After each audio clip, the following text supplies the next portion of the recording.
Greetings to whoever this may concern, and happy holidays out there. I have my lights on around my neck to celebrate the festivities, and this Christmas, I have spent my Christmas Eve with Dexter. So the family just got Showtime. We just subscribed to Showtime, and I am super excited because I have been wanting to see this new revival slash sequel series to Dexter. I'm a huge fan of the original series. I remember watching it, I think its final year when it was airing its final season.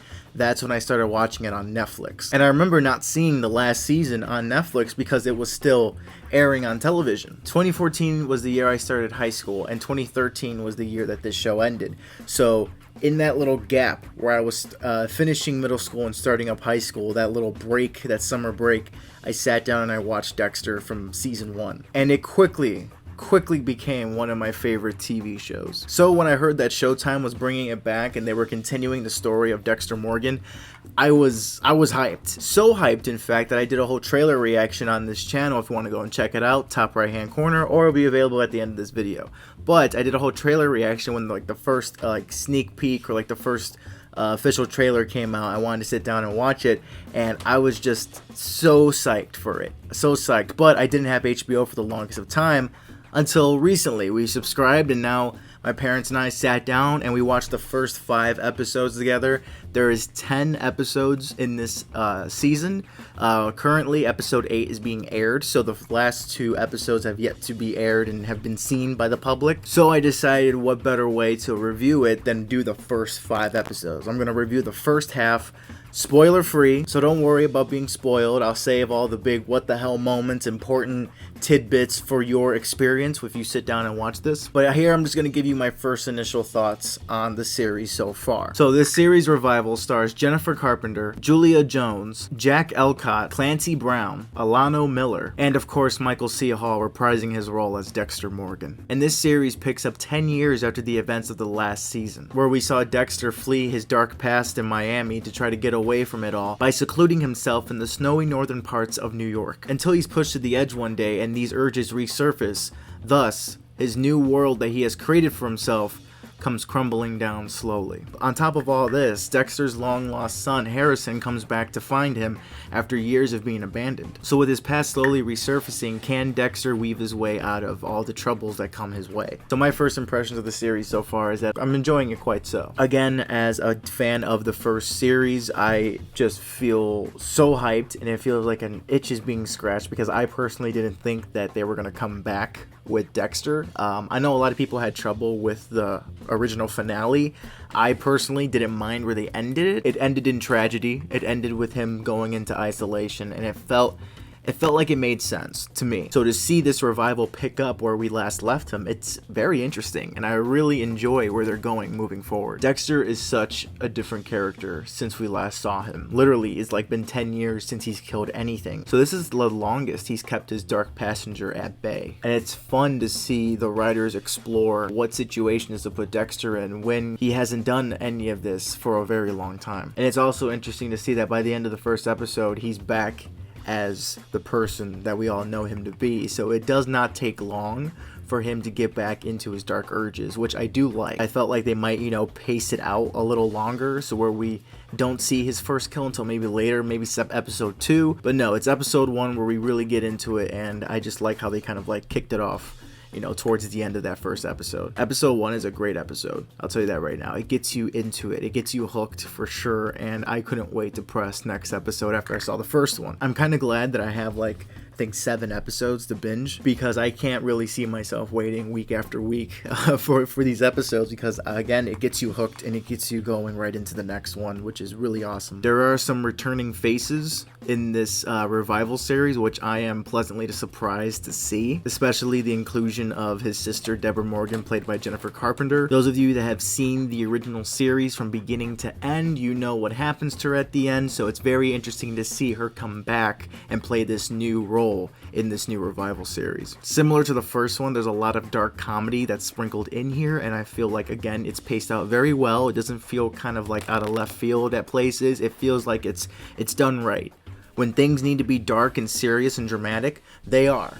And then, of course, they give time to pace it out for them to bring in something comedic. So it doesn't feel like it doesn't know what it wants to be, you know? And I'm really glad that's the case, because that's one thing that was really intriguing about the first series, is that it had a lot of dark comedy in there, a lot of snarky remarks with Dexter's narration that just really makes you admire the character. In every season of Dexter, there is always a serial killer that he technically hunts down. And again, I was kind of also worried that they probably wouldn't go that route to kind of be too cliche. And I'm glad they went that route, because every protagonist needs their antagonist. They could have easily just had this focus around Dexter and his world being crumbled around him and him trying to weave out and dodge all these punches left and right. But no, there is also another threat going on the side. There's something else entirely happening besides the main plot. And of course, it would be so exciting to see them come together towards the end of this season. Performances so far are top notch. A lot of the new additions, new cast members are really great. Dexter is mainly surrounded by a whole new set of supporting characters, so a lot of fan favorites from the original aren't really back for this one. A lot of the spotlight is truly dedicated to all these new faces, and it's good because the writers know how to deal with these characters. They know how to make them interesting, and they know how to make them intriguing characters that we want to get to know. So when shit hits the fan, we're going to ultimately care about these characters when they're in like danger. So the first 4 episodes are very much the setup for everything, introducing all the characters, you know, setting the dynamics between everyone. But then in episode 5 is when things really start to kick into high gear and things really begin to unravel and the series starts to turn on its head. I think going forward into episode 6, this is going to be a wild ride, and I cannot wait to see how it all wraps up. I hear it's a mini-series. As a fan, I hope that's not the case. I want more Dexter. I yearn for more Dexter, so I will not mind if this goes on for like 8 seasons. Please, let's do it. But if this is just 1 season, I'm going to be very, very interested to see how this is all going to wrap up, because this is not only going to wrap a mini-series, it should be wrapping up the entire story for Dexter Morgan. So if that's the case, and this is only just 1 season, we only have 5 more episodes left of his story, and it needs to be wild. It just needs to be wild, and it has to be satisfying, because again, a lot of the fan base weren't satisfied with the original series ending. So it would be nice to give Dexter a proper ending at the end of this season if what they're saying is true and it's a mini-series and it's only 10 episodes. And I will be reviewing the final 5, and I will possibly be talking spoilers in that video, because by that time, hopefully, you know, people have been watching it, people are up to date with it, so I can start talking about it in depth a little bit. But for fans of the original, I think this will be a fun time. You are basically kind of like seeing an old friend and where he's at and where he's living at now 10 years later. Because as audience members, we spend so much time with Dexter in his first series, so it's really intriguing to see where he is now. Again, like you're meeting up with an old friend that you haven't seen in a long time. And then there's elements of his past that come up and that are causing trouble for him now in the present. It's just very interesting to see play out, and it's kind of like history is repeating itself with his son, and it just seems very interesting going forward. And I can see this lasting a couple more seasons. Cinematography and production design are really on point. I love the whole snowy upstate New York feel that this show is giving off. This show looks like it could be set in Canada, it could be set in Minnesota.